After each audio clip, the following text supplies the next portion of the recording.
Many of the officers are still here. There are fire department officials. There are several ambulances. As you said, the number of dead has grown. The police and emergency officials still very much searching the building, still here in the area. This has turned into a crime scene.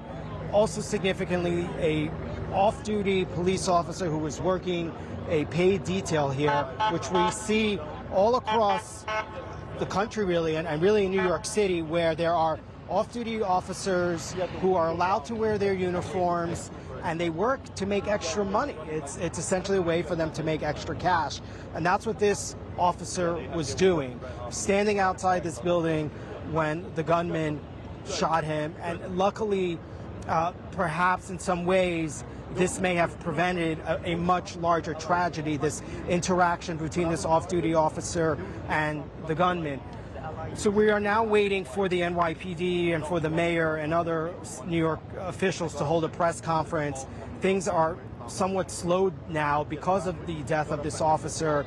The NYPD needs to gather this officer's family members, bring them to the hospital, inform them of what happened. And certainly they want to do that, Caitlin, before they have any kind of press conference, make sure all the family is aware, make sure they notify the other victims.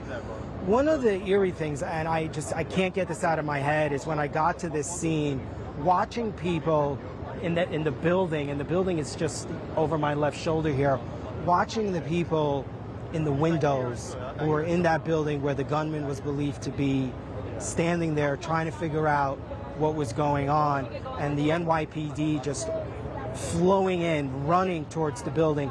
It was such a chaotic scene in some ways, but also such a frightening scene, because even for those officers who were arriving here, if they weren't wearing tactical gear, they were being told to stay off Park Avenue, to go down the side streets, just in case the gunman started firing out of that building and this became a sniper situation.